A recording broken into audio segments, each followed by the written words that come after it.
जी, तीन बड़ी खबरें हैं और तीनों का हम तजिया कर लेते हैं। कल आसिफ अली जरदारी को नैब ने गिरफ़्तार कर लिया। आज हमजा शहबाज शरीफ को नैब ने गिरफ़्तार कर लिया। कल इकनॉमिक सर्वे जो तीसरी बड़ी खबर है वो लॉन्च हुआ और आज उसी से मुतल्लिक फेडरल बजट जो है वो पेश किया जाएगा। बड़ा सवाल ये है कि क्या इन तीनों खबरों का आपस में कोई ताल्लुक़ है या नहीं है। अगर नहीं भी है तो फिर इन तीनों खबरों की अहमियत क्या है। पहले तो हम आपको बता दें कि हमारा ख्याल है कि नैब की गिरफ्तारियां और इकनॉमिक सर्वे का सामने आना और बजट के दिन हमजा शहबाज शरीफ का गिरफ्तार होना अगर ज़ाहिरन करेक्टेड नहीं है तो हुकूमत को इसका फ़ायदा यकीनन है। और यह हैरान कुन इत्तफाक होगा कि इतने बड़े मोड़ के ऊपर हुकूमत के लिए इधर उधर से इतनी बड़ी सहूलत मुहैया की गई। और सहूलत क्या है कि दो बड़ी सियासी जमातों के कायदीन जो हैं उनको जेल में डाल दिया गया है। अब वो जमातें इन कायदीन की जेल के अंदर जाने के ऊपर एहतजाज में शिरकत करेंगी या इन मामलात के ऊपर फोकस करेंगी जिनका ताल्लुक बजट से है और मईशत की दुगर्दू सूरत हाल से है। तो 2 दिन आगे नहीं हुआ, 2 दिन पीछे नहीं हुआ, 6 दिन पहले नहीं हुआ, 6 दिन बाद में नहीं हुआ, एन उस मौके के ऊपर हुआ है जिस मौके के ऊपर हुकूमत को सबसे ज़्यादा पब्लिक डिबेट को कंफ्यूज करने की ज़रूरत है। तो अगर ये इत्तफाक है तो इंतहाई हसीन इत्तफाक है और ऐसे इत्तफाकात अगले 2 दिन में और आने वाले हैं जब बजट पेश करने के बाद डिबेट होगी। काजी फाइज ईसा साहब का रेफरेंस भी तैयार है और साथ मरियम नवाज़ की जो पार्टी के ओहदे के ऊपर तैनाती है और उसके ख़िलाफ़ जो दरख्वास्त है वो भी फ़िक्स की गई है। तो आप देखेंगे कि ये तमाम जो एहतसाबी मामलात हैं उनको किस तरीके से शेड्यूल किया गया है बजट के साथ। अगर इत्तफाक की बात है तो आफरीन है इन इत्तफाकात के ऊपर जो हर ऐसे वक्त पर होते हैं जब हुकूमत को उनकी अशद ज़रूरत महसूस होती है। अब बजट का तजिया मैं करता हूँ तफसीली क्योंकि सबसे अहम मामला है, लेकिन आसिफ अली जरदारी और हमजा शहबाज शरीफ की जो गिरफ्तारियाँ हैं इसको पहले टैकल कर लेते हैं। देखें, दोनों जमातों के लिए एक बहुत बड़ा इम्तिहान भी है। आसिफ अली जरदारी साहब सबको ये बताते चले आते थे कि वो सियासत के अंदर PhD हैं और जब नून लीग के ऊपर मुसीबत थी तो वो खिलखिलाते भी होते थे, जुमले भी कसते होते थे। बिलावल भुट्टो जरदारी उस वक्त इंतखाबात की बात की मैं बात कर रहा हूँ, उनकी सियासत के अंदर भी आपको वो दानिशमंदी नज़र नहीं आती थी जिससे आने वाले दिनों का पता चल सके। तो अब दोनों जमातों के लिए बहुत बड़ा इम्तिहान है, पीपल्स पार्टी के लिए बिलखसूस, क्योंकि नवाज शरीफ की जमात जो है वो एक तसलसल से इन मामलात को टैकल करती चली आ रही है। पीपल्स पार्टी का माजी यकीनन है, वो जेलों में भी गए हैं, जुल्फ़िकार अली भुट्टो साहब की फांसी भी है, बेनज़ीर भुट्टो साहबा की शहादत भी है। तो ये कहना बिल्कुल ठीक है कि जेलें उनके लिए नई नहीं है, लेकिन ये मामला इतना सादा नहीं है जितना उनको नज़र आता है। ये लीगल बैटल भी है, एक मॉरल बैटल भी है और क्रेडिबिलिटी की बैटल भी है। और दूसरा स्टेक होल्डर है पीपल्स पार्टी इस तमाम सिस्टम के अंदर, सिंध के अंदर उनकी हुकूमत मौजूद है। तो वो इन तमाम स्टेक्स को कैसे मैनेज करते हैं, बहुत बड़ा इम्तिहान है। बिलावल भुट्टो जरदारी की क़यादत का इम्तिहान है। अभी तक वो आसिफ अली जरदारी और फरियाल तालपुर के छाते के नीचे सियासत करते चले आए हैं। अब तमाम का तमाम जो मेंटल है लीडरशिप का उनके पास आ गया है। देखते हैं वो क्या पहाड़ ढाते हैं और किस किस्म की एहतजाजी तहरीक चलाते हैं और एहतजाज कितना मौसर होता है। PML नून ये कह सकती है कि हमारे लिए कोई नई बात नहीं है, लेकिन शहबाज शरीफ के लिए एक धचका यकीनन है। उन्होंने अपनी सियासत को एक ख़ास तर्ज और तरीके के साथ चलाया और उनका ख्याल था कि बच बचा के दामन बचा कर इस मुश्किल में से निकल जाएंगे। नहीं निकल पाए, ख़ुद भी जेल गए, फिर लंदन जाना पड़ा, फिर वापस आने की खबरें। और अब उनका बेटा जो है, जो अपोजिशन लीडर है पंजाब असम्बली के अंदर, वो अब जेल के अंदर है और उनके ख़ानदान की तहकीक जो है वो जारी है। तो नून लीग के अंदर यकीनन ये बहस अब छिड़ेगी कि ये इशू सिर्फ नवाज़ शरीफ और मरियम नवाज़ का नहीं रह गया, तमाम ख़ानदान को टारगेट किया जा रहा है। तो अब जब तमाम ख़ानदान के सर पर पड़ी है तो सियासत के अंदर वो क्या तब्दीली लेके आते हैं, किस किस्म का एहतजाज होगा। और जो तमाम जमातों का इकट्ठ था जिसकी तस्वीर आप इस वक्त देख रहे हैं, उस वक्त इसके ऊपर बड़ा हंगामा हुआ था कि न जाने क्या होने वाला है। इसका भी बड़ा इम्तिहान है कि इसकी शक्ल क्या होगी। तो सियासी जमातों का इम्तिहान है कि एहतजाज किस तरफ लेके जाते हैं। लेकिन दोबारा मैं कहूँगा आफरीन है उन इत्तफाकात के ऊपर जो हुकूमत को हर मुश्किल वक्त के अंदर मुश्किल से निकालते हैं। और मुश्किल क्या है, हुकूमत की मुश्किल नहीं है। अगर आप इकॉनमी उठा कर देखें तो हुकूमत के अपने एदाद शुमार जो अमूमन थोड़े से फिक्स किए जाते हैं ताकि तस्वीर इतनी भी बुरी ना लगे जितनी लग सकती है, हक़ाइक़ को अगर सीधे अंदाज से बयान किया जाए, वो अपने हक़ाइक़ जो हैं थोड़े से फिक्स करने के बावजूद चीख चीख कर बता रहे हैं कि बेड़ा गर्क है। इसको किसी और अंदाज से देख लें, हम में से बहुत सारे लोगों के बच्चों के रिज़ल्ट्स जो हैं या आ चुके हैं या कल से वो आना शुरू कर देंगे अगले चंद हफ्तों के अंदर।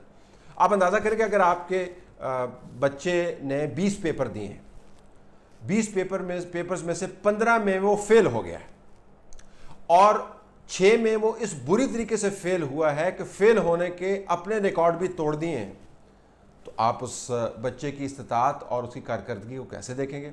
और ऊपर से अगर बच्चा सीना तान के कह रहा हो कि मैं बड़ा ज़बरदस्त काम कर रहा हूँ और मुझ पर उम्मीद रखें कि ऐसे ही काम करता रहूँगा और मैं मज़ीद आपके सामने अच्छे नतीजे लेके आऊँगा, तो आप ट्रस्ट उसको कैसे करेंगे? इकनॉमिक सर्वे के मुताबिक इकॉनमी के जो 20 बड़े सब सेक्टर्स हैं उसमें से 15 के अंदर हुकूमत फेल हुई है। वो अहदाफ जो सेट किए गए थे और पहले मीट किए जा रहे थे उनको मुकम्मल तौर पर मीट करने में नाकाम रही है। तो 20 में से 15 में तो फेल हो गई और 6 के अंदर ना सिर्फ अहदाफ पूरे नहीं किए बल्कि मनफी में चले गए, यानी अगर पहले 5 पे जा रहे थे तो 0 पर नहीं आए, अब मनफी 2 में चले गए, यानी रिवर्स गेयर लग गया है। तो इस नतीजे के ऊपर हुकूमत की धुनाई होनी चाहिए या नहीं होनी चाहिए? एक अब ये जो बड़ा आर्गूमेंट करते हैं जी कि ये माजी का किस्सा है, तो कल मैं मुशीर मईशत की प्रेस कॉन्फ्रेंस भी देख रहा था, अजीब व गरीब किस्म का एहसास डेवलप हुआ कि वो इस तरह प्रिटेंड कर रहे थे कि जिस तरह उन्होंने कल हुकूमत संभाली है, वो पिछले जो तकरीबन 1 साल है उसका हिसाब किताब देने को तैयार नहीं है। आपको याद होगा कि 1 साल गुजरने के अंदर क्या क्या वादे वईद किए गए थे और कहा गया था कि 1 महीने के अंदर हम ये कर देंगे, 2 महीने के अंदर हम ये कर देंगे, 3 महीने के अंदर ये कर देंगे, 6 महीने में इतना ठीक हो जाएगा, 9 महीने में इतना ठीक हो जाएगा, और ये चंद दिन की बात है। और फैसल वावड़ा साहब जो आजकल नज़र नहीं आते, वो तो कह रहे थे कि 2 हफ्ते के अंदर इतनी नौकरियां आ जाएंगी कि जो ठेले वाला है वो भी कहता फिरेगा कि मेरे से टैक्स ले लो। ये तमाम बातें पिछले 9-10 महीने के अंदर खुद की गई थी, अहदाफ तय किए गए थे, इकॉनमी को ठीक करने की कोशिश की गई थी। उसके बाद अब इकनॉमिक सर्वे सामने आया है जो हमें बता रहा है कि मईशत की हालत दगरदू है। इसका ताल्लुक पिछले 10 साल से होगा, इसमें कोई डिनाइल नहीं है, लेकिन पिछले 1 साल का हिसाब अगर आप लें तो आप ये सवाल कर सकते हैं कि मईशत की हालत इतनी ख़राब क्यों हुई। अब वो ख़राबी क्या है, ये ग्राफ्स आपके सामने अखबारात के अंदर छपे हुए हैं। जो आपकी GDP ग्रोथ है, यानी मईशत ने जिस रफ्तार पर ग्रो करना है वो 2018 के अंदर 5.8 थी, हदफ 6.2 था, 2019 के अंदर 3.3। और मैं बार बार इस स्टेज के ज़रिए आपको बताता रहा हूँ कि जब तक मईशत 6 से ऊपर ग्रो नहीं करेगी, इस मईशत के अंदर या दुनिया के किसी मईशत के अंदर नौकरियां जनरेट नहीं हो सकती। अब 7 को तो आप छोड़ें, 6 पे से वो रिड्यूस होके 3, सवा 3 के ऊपर आ गई है और अगले साल की जो प्रोजेक्शन है वो 4 है, यानी 7 से अभी भी 3% कम है। कोई नौकरियां नहीं मिलेंगी अगले सालों के अंदर, और इस साल मईशत की आधी जो ग्रोथ है उसकी वजह से नौकरियां गई हैं लोगों की। ज़राअत को अगर आप देख लें, हमारा बहुत बड़ा हिस्सा जो है एम्प्लॉयमेंट का ज़राअत के साथ जुड़ा हुआ है, हमारे एक्सपोर्ट्स ज़राअत के ऊपर डिपेंडेंट है। ज़रा कारकर्दगी आप देख लें, 2018 में 3.8 पर थी, 0.8 तमाम तर इंसेंटिव्स के बावजूद, तमाम तर दावों के बावजूद, तमाम तर ज़राअत को संभालने के की एक्सपर्टीज़ के क्लेम्स के बावजूद, उसी बच्चे की तरह जो कहता है कि मैं फेल तो हो गया हूँ लेकिन मैं हूँ बड़ा काबिल, के बावजूद ज़राअत जो है वो 0.8 पर खड़ी है और अगले साल में भी जो है वो 3.5 से ऊपर नहीं जाएगी। अब आप ये सवाल पूछ सकते हैं कि जी ये इसका माजी के साथ क्या ताल्लुक है? कोई ताल्लुक इसका माजी के साथ नहीं है। ज़राअत वो शोबा है जिसको अगर आप 6 महीने के अंदर इंसेंटिव्स दें तो अगले 6 महीने के अंदर वो डिलीवर कर देता है। तो सवाल आप पूछ सकते हैं जी कर्ज़े वर्ज़े तो अपनी जगह के ऊपर हैं, ये कर्ज़ों का जो चावल की जो फसल की काश्त हुई है उसकी कमी से क्या ताल्लुक है? कर्ज़ों का जो है वो गंदम के अंदर जो आपको कटौती नज़र आती है बढ़ोतरी के बजाय, वो उससे क्या ताल्लुक है? गन्ना जो हम सही तरह क्यों नहीं पैदा कर पाए? कॉटन जो है वो डिक्लाइन क्यों कर दिया? एक्सपोर्ट्स हमारी एग्रीकल्चर की स्टैटिक क्यों है? तो सब कुछ ठीक है, इंसेंटिव्स के बावजूद बड़े महान लोग बैठे हुए हैं, क्यों नहीं हो रहा? इंडस्ट्रीज़ तो या इकॉनमी ज़राअत पर चलती है या इंडस्ट्रीज़ पर चलती है। इंडस्ट्रीज़ की आप हालत देख लें, 5.8% से 1.4% के ऊपर ये डिक्लाइन किया। और अगले साल में सिर्फ टारगेट रखा हुआ है 2.3।